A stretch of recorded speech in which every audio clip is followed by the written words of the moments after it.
சொத்தெல்லாம் எங்க அப்பாவோடது. அதுல யாருக்கும் ஒத்த புல்லு கூட உரிமை கிடையாது.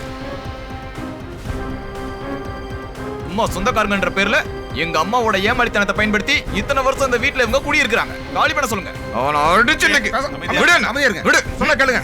உட்காருங்க. ரிலாக்ஸ். உட்காருங்க. ஆதாரங்களும் சாட்சியங்களும் எங்களுக்கு சாதகமா தான் இருக்கு. கேஸ் நடந்து ஆகணும்.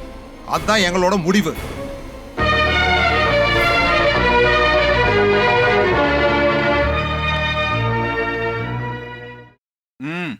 என்ன சுசீந்திரனை ஜாமீன்ல எடுக்க நாங்க வந்திருக்கோம்.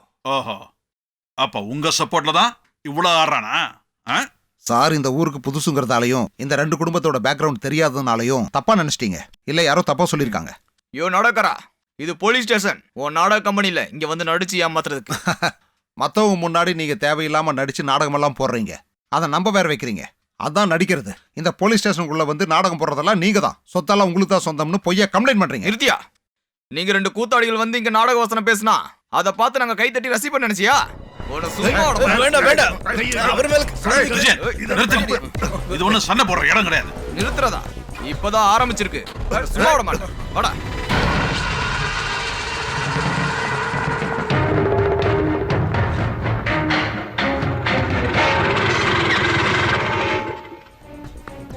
என்ன ஏயா வட்டிக்கு விடுறவன எதுக்கு எங்க வந்த?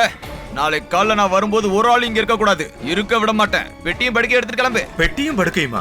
அப்ப என் முதலும் வட்டியும்? உன்னுடைய முதலையும் வட்டியும் வாங்கணும்னா அவன் உயிரோட இருந்தா தானே. குத்தி குடல உருகிருக்கு.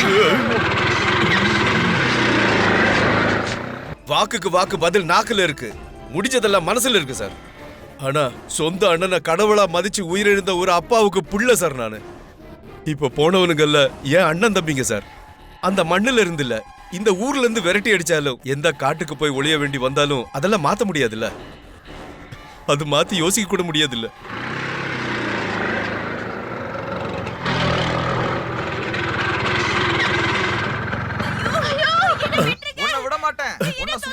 எங்க போனாலும் அக்கிரமா இருக்கு.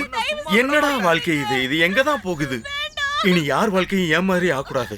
நான் ஒரு நல்ல காரியம் பண்ணிட்டு அழிஞ்சே போனாலும் பரவாயில்ல. இருங்கடா, இதோ வந்துட்டே இருக்கேன்.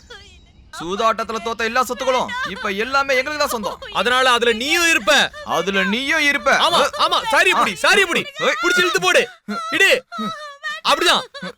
ஏடா ஆமா மனுஷனாடா நீ? உனக்கு அக்கா தங்கச்சி இல்லையாடா?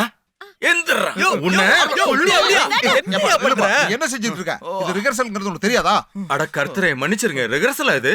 நான் நினைச்சேன் உங்களை மாதிரி ஆளுங்க இருக்கிற இடத்துல அநியாயம் நடக்குமேன்னு தான். இந்த ஆள் செத்து போயிருந்தா என்ன பண்றது? ஐயோ மன்னிக்கணும், நீங்க கலைஞன் இல்லையா? நீங்க இத பெருசா எடுத்துக்காம ரிஹர்சல்ல நடந்த தப்புன்னு நினைச்சுக்கங்க சார். ரிஹர்சல் பண்ணதுக்கு இந்த அடியா? இந்நேரம் என் உயிருக்கு என்ன ஆயிருக்கும்? நான் இந்த வேலைக்கு வரல.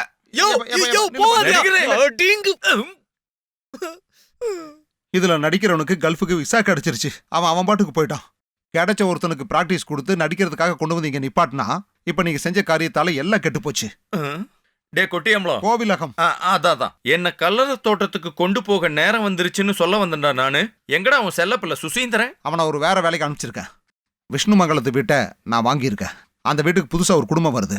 அங்க அவனுக்கு கொஞ்சம் வேலை இருக்கு. அவன் கையில கிடைச்சா எனக்கு கொஞ்சம் வேலை இல்லடா, நிறைய இருக்கு. அவனை கூட்டிட்டு போய் சின்ன விஷயத்துல இருந்து பெரிய விஷயம் வரைக்கும் சொல்லி கொடுத்து பழக்கி கொடுத்தவன் நீதானே. அவன் எனக்கு கொடுக்காத காசுக்கு எழுதி கொடுத்த பத்திரத்துல நீதான்டா போட்ட முதல்ல ஜாமீன். என்ன கூட்டு சேர்ந்து ஏமாத்துறீங்களா? இந்த கணக்குல railway station, post office, secretariat எல்லாத்தையும் ஒருத்தருக்கு எழுதி கொடுத்து பணத்தை வாங்கிடுவீங்கடா நீங்க ரெண்டு பேரும். ஒன்னு சொல்லிக்கிறேன்டா நானு. அவன் கையில சிக்கினானா அவ்வளவுதான். இதை நீ அவன்கிட்ட சொல்லிவை. இன்னைக்கு அடிச்சது ஒருத்தனை, அடுத்த தடவை வந்தனா எல்லாரையும் அடிப்பண்டா. தலை மேல பாஞ்சாலி இல்லடா, எல்லாரும் அழுவீங்க. எனக்கு பைத்தியம் பிடிக்க கூடாது கர்த்தாவே. இன்னொரு தடவை பிடிக்கணுமா என்ன? என்னது? வரட்டுமா நடிகையே?